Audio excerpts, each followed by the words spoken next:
from the heart of Dubai, where tomorrow is being built today, to the world. Welcome to the CTO Show with Mehmet. Here, we redefine technology and reimagine possibilities. With Mehmet, delve into the riveting realms of AI, cybersecurity, and digital technology. Experience the thrilling highs and lows of startups. Immerse yourself in the spirit of entrepreneurship and witness the future of business innovation being written in real time. Now, without further ado, let's tune in and explore the future. Hello and welcome back to a new episode of the CTO Show with Mehmet. Today I'm very pleased. Joining me, Leandro Cartelli from Argentina. And this is the first time I have a guest from Argentina. Thank you very much, Leandro, for being here with me today. You are the CEO of Lana Talent. I don't like to steal from my guests, spotlight a lot. So this is why I keep it to them to introduce themselves. Tell us a little more about you, your background, your journey, and then we're going to take it from there. Maybe the audience guessed by now, we're going to talk about something related to talent, which is talent acquisition and everything related to it. So the floor is yours, Leon. Thank you, Mehmet. First of all, thank you for having me. Super excited to be here. I'm happy to be the first one from Argentina, maybe the first of many. And just to introduce myself, like you said, I've been in talent acquisition my entire career, more than 15 years. I would say my first 15 years were always in corporate world, right? So Accenture, for example, I led talent acquisition regionally, globally. I moved into the pharma industry, leading talent acquisition for Latin America as well. In technology companies like Pedido Ya, which is sort of your Uber Eats or DoorDash, that company in Latin America. And I've always focused on everything that relates to talent attraction, right? Execution, strategy, something that I've always enjoyed. And about 2 years ago, I moved to the other side of the counter. So I was doing in-house, leading teams, and then I moved to the staffing side. I founded Lana Talent, which is basically a recruiting and staffing business where I say what we want to do is bring the expertise, the value, the quality of service that you typically receive from the best companies in the world, like Korn Ferry, Spencer Stuart, but for smaller businesses, right? For SMBs, for startups, which typically won't be able to afford them, won't be able to afford Korn Ferry, but we work with those companies, so we can do that as well. And really trying to provide access to the best talent. I will say that our core expertise is, I'm very biased here, right? I'm from Argentina. Our core expertise is building remote teams in Latin America for businesses in the US, in Canada, in Europe, right? There's a huge cost benefit there, amazing talent, and it's become more and more common, especially after COVID, right? And so our sweet spot is, we help small businesses, especially small businesses that don't know how to hire here and how to go about that. We help them take care of all of that. That's fantastic introduction, Leon. And again, thank you for being with me here today. Question, which is kind of traditional. What attracted you to this space? It's not an easy space because you need to talk to a lot of people. You need to deal with different type of people also as well. So what was like the motivation behind choosing this career? Yeah, by the way, it's definitely not easy. I always say, especially when we do talent acquisition, talent needs are always urgent, right? I mean, you probably hire for your teams, others maybe listening have hired, and when you need someone in your team, it's super urgent, right? But then, what we see is that the investment of time for the process and, really being invested in making it work. We typically don't see that from business leaders. They wanted, TA, HR, you guys have to do it. It's urgent, but we're not invested there. But that's just a side comment. I'm digressing. How I got into this, by chance, actually. I did a student exchange program in the Netherlands when I was 17. I learned Dutch. I unfortunately don't speak Dutch anymore, but I used to speak Dutch. And, it was about 2008. Accenture was, was starting their operations hub in Argentina to provide all types of services for the world. They were starting a recruiting team in Argentina for the Netherlands. And I think was probably one of the 5 people in the country that spoke Dutch back then. And I got hired there. And I fell in love with it. I first fell in love with, the fact that TA is very process driven, very, very results oriented. So thinking about optimizing using technology to run more effective and efficient processes. And after some time, I also fell in love with the fact that you have a true impact in people's life, right? I mean, you impact the business significantly, but you impact people's lives significantly. And that's what I ended up loving about it. That's great. I love these stories. This is why I asked this question, although like it's kind of a cliche.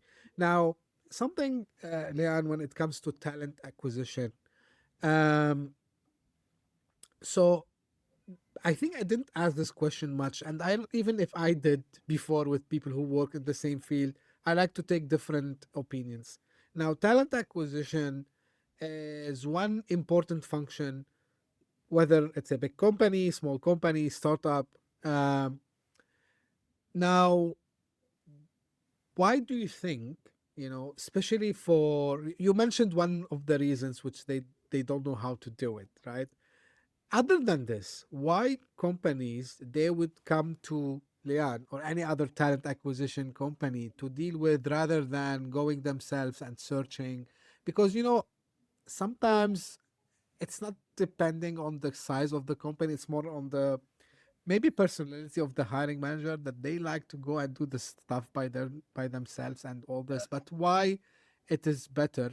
And I know you would tell me I'm biased, but no, I'm sure like you can give us like some logical answers why they have to come to you, Leon, rather than going themselves and trying to find the talents. Yeah. So I think there's a couple of reasons, right? And what I would say is it's not always advisable to go with an external partner, right? Sometimes you shouldn't do that. And I'm always very transparent with this, right? So when I led talent acquisition for some of the companies I mentioned, we had our own team, and the benefit of having individuals at work in your company and go out for to the recruiting is that they understand the culture of the business, the nuances of the need of a leader, where the company is at. They're able to better communicate typically, the value proposition. So there's a lot of reasons why recruiting should be done in-house, right? But there's a lot of different reasons or moments when it shouldn't. One is, and I'm a business leader myself, right? I run my own business, especially for smaller businesses. Sometimes you just don't have the time, right? So, when you're dealing with 10,000 things, you need to grow your revenue, you need to be close to your clients, you need to manage finances and marketing and pretty much everything in between. Um, you, Going out to the market and doing recruiting takes time. If you want to do it right, if you just want to go out, post a role, see what comes in, the traditional post and pray strategy, you just post a job on LinkedIn, pray that something will come in, do it, 1, 2, 3 interviews, whatever it may be, make a call after talking to a handful of candidates and just hire them. You're probably not going to be making the right decision. And we know how impactful it is to find the right talent. So one of the biggest reasons, especially for small businesses, is time, right? If you want to do it right and you understand the impact it has, you have to invest the time. And sometimes, unfortunately, business leaders don't have it. That's number one. If you're a big company, you probably have the ability to build your TA team, right? And so it's easier to have your own function within than that having to invest your own time. I would say that's number one. Number two, if you do have the time or you decide to invest it, which I think every business leader should do, irrespective of whether they work with an agency or don't, because if you work with an external partner, you still have to invest time. There is a lot of components around, there's a lot of value to what experts in talent acquisition bring, right? So a couple of things. First, we're experts in the Latin American talent, right? If you come from the US or Europe or any other country and want to hire, let's say, a DevOps, engineer, the question becomes, well, Latin America is a big market. Where should you go, right? and how, what does it look like in terms of the, whether the value proposition you have for those individuals is the right one in Argentina or in Colombia or in Peru, right? And your ability to attract those individuals. What is from a cost perspective, what you need to consider, right? How do you contract those individuals in the country? And so there's a lot of components around how to actually go about the attraction strategy that an external partner like we or many others knowing the market are able to support and advise on, and avoiding making mistakes or investing a lot of time in that. That's number one. Number two is that many times, unfortunately, leaders believe, and I've heard it myself after so much time, recruiting is easy, right? This hiring someone is easy, and that's how bad decisions are made. I was reading, this morning a report from Gallup, and about 40% of turnover, it's early turnover, right? Bad hiring decisions. 40% of the people that leave early because you made a bad hiring decision. And that has to do with also lacking the right methodology to assess talent, right? So what should you ask? How do you assess individuals, right? Outside of the hard skills that are probably easier, right? You can probably assess whether they have the right engineering skills or, the right marketing experience. But how do you assess if they're the right fit for your organization, your culture, if they have the right potential and learning agility? And so that's part also of the value that TA experts bring, being able to tell you some of those soft skills and components based on your needs. And so, I believe that's many times left aside, unfortunately, but it is absolutely critical in making a hiring decision. Because if you hire someone and your culture is, fast paced, and you hire someone that's not used to that, and they're more process oriented, they're more used to bureaucratic cultures, they're not going to be a fit, right? They're going to fail, or they're going to leave, or you're going to let them go, right? And so, being able to assess everything outside of the hard skills, it's part of the value that a TA expert can bring to the table. And this is something I typically hear from the clients we work with, right? That have gone out themselves, or maybe work with other partners that don't think about this a lot. And unfortunately, bad hiring decisions cost a lot of money, a lot of time. Right. And so that's why I'm so keen always to telling leaders, invest the time, assess the talent, make sure that you know what you need to assess outside of the hard skills. And that's where maybe experts like we are, or others come in. That doesn't mean you have to do it always with an external agency. Sometimes you shouldn't, but sometimes you should. Absolutely, yeah. And the cost of losing, I mean, hiring and then losing the talent is really high, and I think it's underrated always uh, in many companies, because again, when you get someone, there's a cost associated with the hiring itself, and then there is another cost training them maybe, and then it's a time wasted. Time is money. So to your point, and then again repeating the same cycle. Now, one thing you mentioned, which is about getting the right hire, right? Getting the right, I would say, uh, talent that would fit. How have you seen the definition of right hire evolved, with time, at least in the past few years, especially now we are talking about how AI is changing, the jobs we do, even, what kind of skills we need to have. So how this word of right hire have evolved and is still evolving in your opinion, Leon? Yeah, that's a great question. And let me tell you one thing about cost. You mentioned the cost, right? Research shows that about when you mishire, replacing that person and that entire process costs between 100 and 200% of that person's annual salary. So putting numbers behind it makes, if you're a business leader, if you're running a business and it's going to cost you 100% of the annual salary of that person you're hiring, making the wrong decision, that's to me that's a big aha moment, right?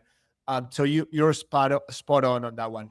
um in terms of how the definition of the right hire has changed, so I think we continue to see a shift between the balance and the priority of the hard skills towards the soft skills, right? And so um, it doesn't mean that they don't matter, right? But before it was all about, do you know how to code, right? What is your, what is your expertise and what is your level when it comes to, I don't know, using Java, right? Or if you do marketing, SEO marketing, right? And that was everything that mattered, right? The fact that you were able to actually execute your role.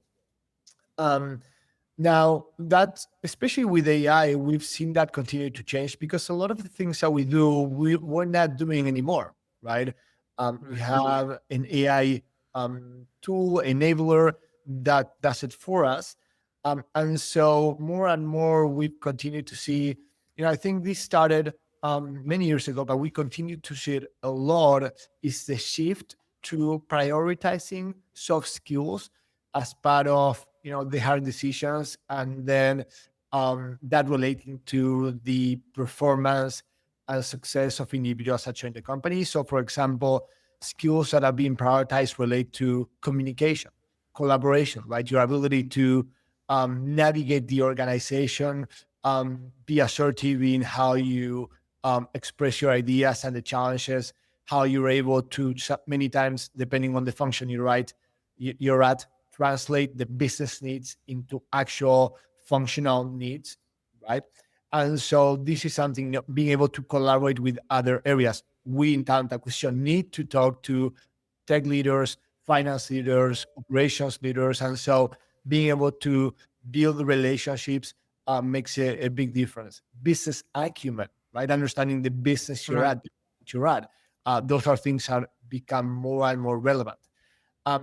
I think we're seeing a big focus on resiliency and adaptability, right? With the speed of change, especially now, the fact that individuals can adapt to that change, we're seeing every function being disrupted by AI.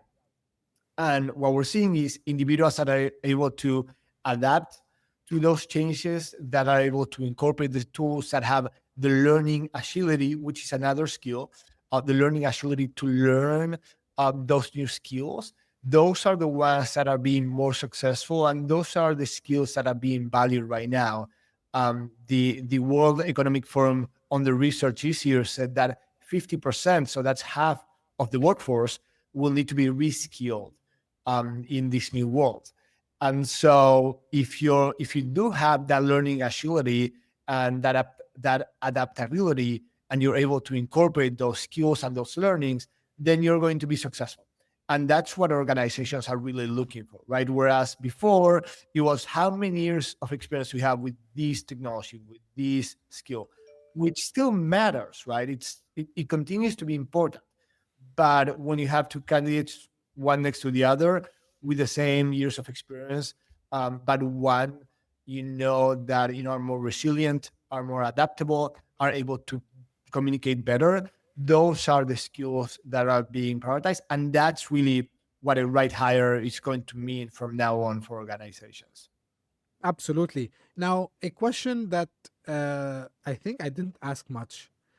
How much from the other side of the table, from the talent's perspective, how much, the use of technology has affected also, because, the talents are, and I know from people I talk to on day-to-day basis, before it was like, I like what you mentioned about, spray and pray, right? So the talents were doing something like this, but now not anymore, because technologies like AI changed the rule. So how are you seeing also the talent perspective on the use of technology on the other side also as well? How are they reacting to this? Yeah, it's a great question, and it's such a complex topic, right? So it's funny because now you still see that spray and pray only using AI tools. Um, Right. so it's really impacting in both ways, right? And I'll give you both perspectives, simply because both sides talk to each other in that sense. Right. On the one side, you see organizations using AI when it comes to recruiting, for hunting down, for filtering, for that initial stage of the process, right? So, getting hundreds of candidates that apply to a role, that's impossible for any recruiter to review and assess. And so there's a lot of AI. There are a lot of AI tools that go through all of the CVs, review the requirements, and then prioritize the best candidates for the recruiter. There's even technology that's conversational, AI that will call candidates and do a 15-minute, 20-minute screening interview, and then come back to the recruiter and say, out of the 100 people I've talked to, these are the best ones, which is crazy, right? I've seen some of these tools in action. You just cannot believe that. Now, on the other side, what's happening on the candidate side that you were asking, and why I first talked about the companies, is that there's a lot of frustration, right? Because people are applying to jobs, but they don't necessarily hear back, right? Because they're being filtered by AI tools some way or another. And so there's a lot of frustration and there's a lot of challenges in terms of being able for candidates to get in front of the right person in the organization and be able to start a process. We are seeing that a lot of candidates are using AI tools to apply to jobs. That's pray and pray, but with AI technology behind it. So many candidates that use tools to apply, they upload the resume, they tell them what they're looking for, and then the AI agent or enabler is going to go out and apply to a massive amount of roles that seem like a good fit for that individual. Now, the challenge with this is that it's not as personalized yet, and so you end up building this loop, right? Since there's so many candidates using AI to apply for jobs, the volume of applicants go up. The need for organizations to use AI technology to filter that becomes increasingly important because it's impossible to review all of those candidates. And so most candidates get filtered out with AI. And that makes candidates get frustrated and think about what technologies and tools they can use to apply for more jobs, because sometimes it feels like a numbers game, right? If I increase the top of the funnel, right, I apply for more roles, eventually, I'm going to have a conversion rate and get more interviews. And so it becomes a bit of a loop there that we're seeing, and a pain point for everyone, right? Because candidates are definitely frustrated. They either don't hear back when they apply, or many times they have interviews and they don't get any feedback. That's a big problem right now. Ghosting of candidates, right? We should have heard about it, right? They don't get feedback because recruiters on the other side have so many candidates they have to go back to that they don't get to every single one. So that's when the need for technology comes in, so on and so forth. So it's becoming very, very difficult. My recommendation for talent and candidates looking for an opportunity is avoid using AI to do that spray and pray approach, right? Use it to personalize your messages, use it for interview training, for example, and coaching when you're getting through a process. But make sure that that you look for roles that are a fit. And then my recommendation is also apply, but try to network with individuals either within the organization or outside of the organization that know someone. The best way to open a conversation and a recruiting process is trying to connect with the person and not necessarily applying like hundreds of people do for every single job. Absolutely. This is why, Leon, I think people like yourself are and will be very critical, because you become the connector who have some kind of rapport with the candidates, and kind of rapport, of course, with the hiring manager and the company who's hiring. Because everyone, and I'm sure like also you've seen these I've seen two kinds of things. So there's like fun videos on YouTube Shorts and TikToks, I think, where a candidate plays a phone on the screen and start to answer perfectly. On the other side, also as well, like this is the recruiters, they use this, and I've seen like AI talking to another AI, which is fun. Now, Crazy, yes. yeah. So this is why I believe, because people, ask me sometime, what do you see the role of talent acquisition in the future? As my personal opinion, I say they have been always connectors, but I think the human aspect and building this relationship will float more to the surface, because this is at the end what would make really the hiring. Of course, unfortunately, everyone trying to apply for a job, to your point, so it's like spray and pray. Filtering is hard. We've had like technologies for years, but as you mentioned, like, you need to know someone, you need to build the relationship. This is how you get things. It's Yeah. very interesting times, I would say, for all of us, seeing how this will evolve.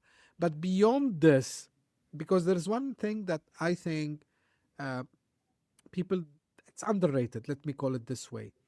Now, the job description, what are you supposed to do, seniority of the job, all this is one part, and of course the expectation from the company. Now, the other thing that people I don't see talk much about it is the development, and what is expected, you know time after, let's say, I don't know, like 1 year, 2 years. It's very generic still, I think. What do you think, Leon? Like, do you think like also companies are not providing this full vision and visibility for the candidates to understand what they are what's waiting them to happen in the future from development perspective? Yeah, like, we're expecting you to do these tasks, 1, 2, 3. We expect you to be strategic planner. We expect you to do this. But other than this, what do you think also we are missing in telling the talents to keep them and retain them, back to what we were mentioning a few minutes ago? Yeah. And let me, I'm sorry, every time you ask me a question, I do go back a little bit because Sure. you're making really interesting points. One of the things you mentioned was how candidates feel during the process, right? And I think you made an excellent point, because part of what we do and what TA teams in general do is managing the candidate experience. But many times we're unable to communicate to business leaders the impact of that. And so I always have sort of data points in mind that I think help us understand how much of a priority some of these things are. And for candidate experience, you mentioned that a positive candidate experience can lead up to 100% improvement in performance. So that's huge when it comes to performance, right? Or candidates typically that have a bad experience are 70-80% more likely not to consume the products of the company they interview for anymore, right? And so what you mentioned is spot on, right? There's a lot of data behind how important it is to provide a good candidate experience to a person that's looking for a job in the company, right? So just wanted to go back to that for a second, because I Sure. thought that was an excellent point. Now to your question, I think I agree 100%. And we see that the reports that we've seen lately say that there's mainly two reasons why candidates leave a company, that you could even put them in a single package. Most candidates, about 30-40% of candidates, leave a company because they do not have any conversations with the leaders about development. They don't perceive any growth opportunities, and they connect this to culture, right? They typically talk about the fact that it's a cultural issue, and that because of the culture of the company that focuses only on operations and results and delivery, but doesn't talk to people about what they can do to grow, and what they're getting back in that sense. um it's really that comes to 30-40% of the turnover, right? So that's a lot. Now I do believe that it depends on a few variables. It depends first on the scale of the company, right? So if you're a smaller business, sometimes it's really hard, excuse me, to have to be able to project where the company is going to go to and what the growth opportunities are going to be, right? So that's number one. Whereas if you work at a massive company like I did in Accenture, it's easier to draw a career path for individuals, associate performance metrics to that, and take them along for the journey, right? So on the one side, I think there is a component of the maturity of the organization and the scale of the organization, where it might be sometimes easier to communicate that than others. Now, that doesn't mean that if you're a smaller business, you're unable to showcase growth opportunity, because growth is not only promotion, right? Growth is learning, growth is challenging individuals. And so I believe that what we're seeing lacking many times is the fact that leaders need to invest the time and understand. When I mentioned this before, it happens with talent acquisition. Many times leaders just either they don't know the impact or they don't know how to go about the challenge. And so they end up not investing the time to plan and execute actions that enable people in their teams to grow. And so maybe they don't know it's going to have a huge impact to the business. And so they think, well, they have to work. I'm going to tell them what they need to do. I'm going to lead them. And then, if it doesn't work out, they'll leave or I'll find someone else. And they don't realize the cost that's going to have for the business. But then sometimes they know what it means and what it represents and the impact it has, but they don't really know how to go about it, right? They don't know what type of strategies they should implement. They don't know how to have those conversations. And so many times it's even a case of development for the leaders and growth for the leaders. I think that it happens a lot, especially in smaller businesses, right? And there's a couple of ways to address this, right? First is look for external support and coaching and learning, right? If you as a leader believe this is important and don't know how to tackle it and solution for it, go get support. Go find someone that can tell you how to do it. The other one is understanding that you don't need 100,000 people organization to provide growth opportunities for individuals, right? People see growth not only as, again, promotion, but they see growth as learning, as having a north, a purpose, and aspiration they connect to, and a journey they can go through that's going to get them there. And so having those conversations openly makes a huge difference. But, again, you need to have those conversations. And then the last thing I would say is communicating that in the hiring process, right? Be honest, be transparent. One of the things we see, one of the main pain points we see in terms of hiring for both candidates and for businesses is that not intentionally, but there's a bit of a lack of transparency throughout the hiring process about what people are going to find, what the culture looks like, and what the opportunities are, right? Unintentionally, right? But businesses should be very transparent and say, hey, this is where we are, what you're going to find. This is our challenges. This is what's difficult, and this is what's working and what's great, right? This is a good and this is a bad. And you have to make a decision as a candidate. And as a candidate, you need to also ask those questions, right? Because the assessment process happens on both ends. And many times we see a mismatch or a disconnecting the hiring process. And that's eventually going to translate into how people live the day to day. And maybe they say, well, I don't see growth opportunities here.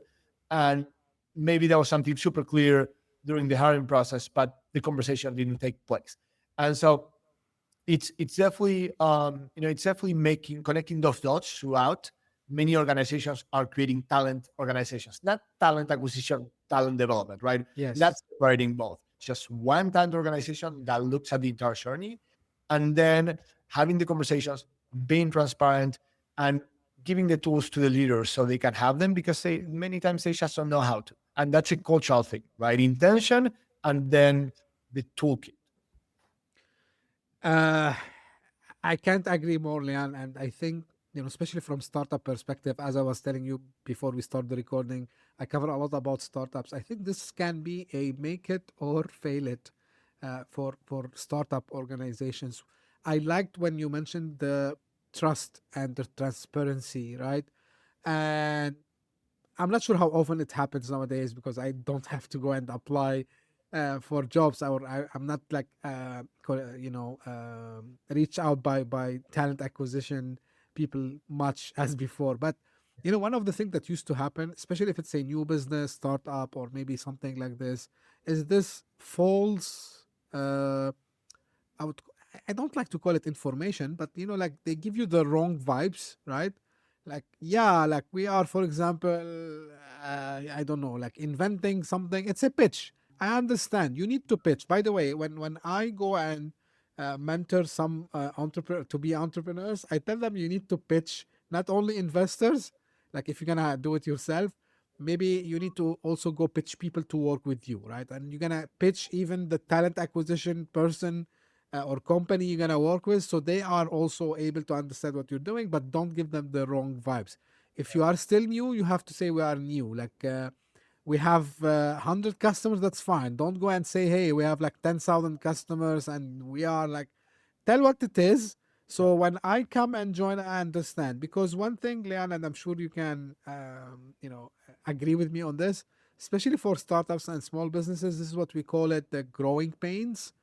And it needs to be from day one. And I always appreciated every single hiring manager, talent acquisition person who used to, tell me straightforward, like, hey, Mehmet, look, we have this company. They are great. Their technology is great, but look, like they have the growing pains, which are like A, B, C. I used to appreciate this because I'm prepared what I gonna see on the day I join them, right? Which is absolutely right. Now, I want to ask you some other, not off topic, but like related to what you do actually, Leon. You mentioned at the beginning in the intro, like you specialize in remote teams for like US and Canada and other geographies.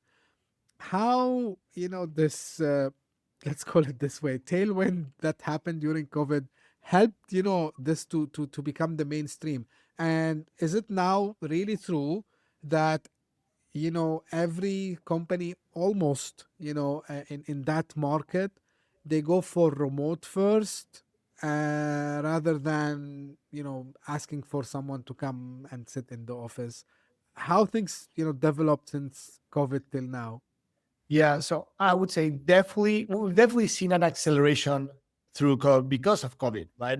There was no other way to work. It was remote or remote, and so we Yeah. definitely saw an acceleration of that. Organizations realized that they could have people sitting anywhere and everywhere. Um, I think we've seen maybe global organizations already knew that because many were already doing it. Maybe what it did is accelerate the process of implementing certain, I would say, more flexibility in that sense. By the way, we know many that are going back, right? We've seen that over the last year. Many are going back because it is truth that when you work remote, if you're not very intentional in taking actions to drive engagement, if you're not being intentional in creating spaces that help your culture thrive, and people truly work as a team, it's not going to work, right? I'm the first one to tell a business leader that if you want to hire remote, you need to be invested in that. If you're going to get someone in your team, let's say in Colombia or Argentina, and you're not going to invest the time in the onboarding, for example, it's never going to work, right? So first is many organizations, we all know it's a bit more difficult to create that sense of belonging and do the cultural integration. But when businesses decide to invest the time and the effort in that, it's super successful. So big businesses already knew that. Many are going back. We know that. I think what really changed significantly is that smaller businesses, startups realized they could do it and started exploring solutions for this, right? And so we've seen huge growth from the pandemic onwards of smaller businesses, businesses that are 1, 2, 3, 10 people, bigger as well, right? But even those solopreneurs that are looking for their first hire, exploring the remote talent solution. And so we've definitely seen an acceleration of that. There's roles that you definitely cannot do remote, and that's fair, right? So if you're a retail, right, and you have a store, well, you need someone, um, Yeah. at least today, or maybe in the future you won't, but today you need someone in the store. And so, but we've seen an acceleration of that. We've also seen people that have tried it. And like I said, bad experiences for many reasons, either a mishire. And so when your first experience or a couple of experiences are not good, you decide typically to take a step back, right? Or they don't invest the time in the onboarding and in creating the right collaboration tools to enable that individual to be successful with you in your company, and it fails. And so then, remote work doesn't work. And so we've definitely seen continued growth. I was looking at a report last week, and there is the trend right now continues to be in that direction, and it seems that there's going to be a ramp up in remote hiring from the US in Latin America of about 40 to 50% in 2025. So this year. So that's happening right now. So the trend continues. There hasn't been, at least so far, a slowdown there, um, and I do believe that we're also seeing the continued growth of the startup landscape. And as startups understand they can do this, of course, that's probably where they start. If you do the math, right, 30 to 50% more cost effective hiring in Latin America than the US for startups. 80% of their cost tends to be people, headcount, talent. So the bulk of their investment tends to be in people, whether it's marketing, sales, technology. Typically, the first hires are either in operational support, technology to develop the product, or sales and marketing to gain new clients and grow your business. And so those are the things that we're seeing startups hire first. And they go to Latin America because there's great talent, good English skills, same time zone. And at the end of the day, again, 30, 50% more cost effective. And so we continue to see a growing trend there that has not slowed down. And I do believe that we'll continue to see this. We also see that growth with other markets like India, Philippines, Pakistan, right? There's pros and cons to each market. And so when you're a business leader, you probably need to do your due diligence to talk to a few people that are doing it or have done it and make the right call for your organization. But we're not seeing that stuff right now. Yeah, absolutely. Uh, Actually, you answered the question that I wanted to ask you next, which is like the top three expertise you see within the Latin America and especially Argentina. I was lucky enough to meet people who were just visiting Dubai. I'm in Dubai, so who coming from Argentina and like other mainly Argentina, honestly, like the people who visited here. Not much from I know it's like also maybe different market because of the language, which is Brazil, which is they speak Portuguese. I understand this, but I mean I've seen people from Argentina mainly. I think someone um, from Peru, and I've seen someone from Venezuela.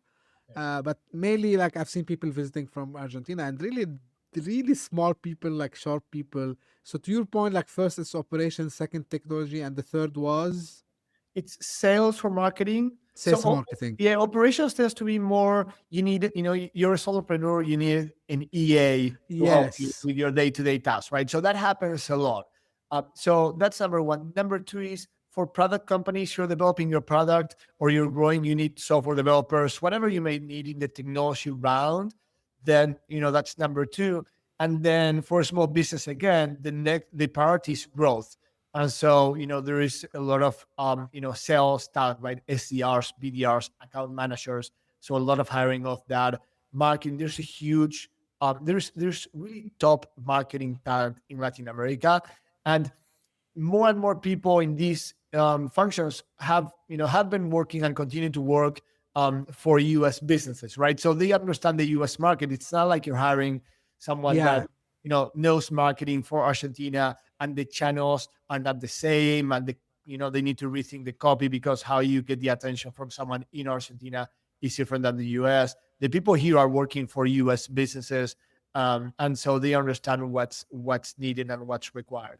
The other thing, Mehmet, that's super interesting, and probably for you, I'm also thinking about doing some content creation myself. There is also a lot of hiring from content creators, of Mm, copywriters. So there is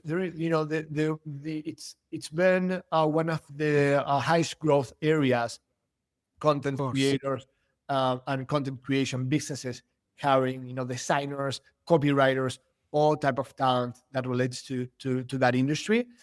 So that's definitely something we've also seen over the last, I would say, 6 months to a year. Yeah, actually, I was discussing also with someone the other day. We were talking about this kind of building, bridges between different ecosystems. And one of the thing, like how sports like Latin America, with its geographic location and the talent that you just mentioned, so it's good for like maybe companies from other part of the world who want to expand in the US, but they want to test water first, like on budget maybe, so they can hire people there. First, they are on the same time zone, so you don't have like the issues. They understand the market, to your point. So whether like they are gonna work as SDRs, BDRs, or even maybe technical support also as well. I know for a fact companies that they establish their first, remote point in one of the Latin American countries, because to get to take off this edge. uh, Funny enough, also, like, I even talked to some founders in the US who actually they migrated themselves. I mean, not migrated, relocated to Argentine, mainly Argentine, because I know like it's infrastructure is good, like language is not a barrier also as well. So to have this, and it's a good start. So to your point, it's absolutely, it's a big, I see it as an opportunity currently, especially with the remote work that you just mentioned, Leon. So, Leon, as we are almost, close to an end, any final things you want to mention, and where people, and by the way, not only in the US or Canada, as I was saying, people who are my other geographies, who want to maybe put their first man in the ground in the American continent, think about the whole thing, how they can reach out to you. Yeah. So Mehmet, let me tell you one thing. Sure. That's super interesting.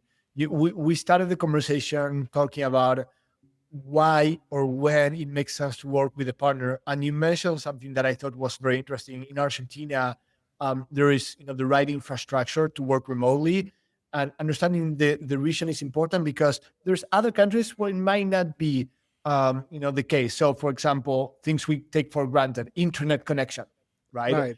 And there's countries, like let's say Venezuela, where it's not as stable, right? There's not the right infrastructure yet. Right. And so that's when sometimes you need someone to tell you these are the countries you should go to avoid an issue there. So having said that, I'm sorry, I always go back because you make very, very good points. So where can people find me? I'm super active on LinkedIn. They can search for me, Leandro Cartelli, Leandro, Cartelli with double L. It's Italian. And so they'll find me. I'm always posting. And that's really the only channel I'm active on. I decided to stay in one lane because there's so many places to be that I was like, LinkedIn is the one that's relevant for me and my business, so I'm going to stay there, so people can look me up there. And then if they want to find our business, is Lana Talent, LA from Latin America, NA from North America, because we decided to make that connect. So Lana Talent, and they'll find us online or LinkedIn. And we're always happy to connect with people, understand what's happening in the market. And we do a lot of advising. Sometimes we just tell people this is not right for you, or you should work with this other business. But we're always excited to have conversations and really sponsor the Latin American talent, right? Yeah, absolutely. So for the audience, you don't have to look much. I'm gonna put all the links that Leon mentioned in the show notes. If you're listening on your favorite podcasting app, if you're watching on YouTube, you'll find in the description. Leon, really, I enjoyed the discussion with you today. We discussed a lot. I think for me, it was an eye opener again on the Latin American market, especially Argentina. And I hope it will be like also an eye opener for other people from around the globe, because as I was mentioned, I was trying to give the hints. It's not only for the US, Canada markets. It can fit even European. It can even fit Middle Eastern. I don't know, even Japan, Australia. I don't know, like because of the time zone, and aligning with the US, Canada, same time zone and same, I mean, language perspective, good infrastructure, to your point. So it was a great discussion. Plus, of course, all what we discussed about the talent acquisition, how technology is shaping this space, the role of AI, and the importance again of the relationship, and building the relationship, and all the other topics that we discussed. I really, really enjoyed that, Leon. And this is how usually I end my episode. This is for the audience. If you just discovered our podcast by luck, thank you for passing by. I hope you enjoyed it. If you did so, give me a favor, subscribe, share it with your friends and colleagues. We're trying to do an impact, reaching as much people as we can, so we get people like Leon who are like on mission to help organizations and people finding their best matches to have the best company to work for, or the companies looking for talent. So this is why we have the show. We get people like Leon, and this is why I need your help spreading the word. And if you are one of the people who keep coming again and again, thank you very, very much for being so loyal to the show. Thank you for the support. Despite we were still posting the episodes in July and August, the slowest months, still the podcast managed to stay in the top 200 charts across multiple countries again and again. So we were trending all over the place. This cannot happen without you. So thank you very much. And as I say always, thank you for being with me in this episode. And thank you for you, Leon, again. We will meet again very soon. Thank you. Bye-bye. Hit that subscribe button, share the show with your tech-savvy friends and fellow entrepreneurs, and leave us a review on your favorite podcast app. Your support means the world to us.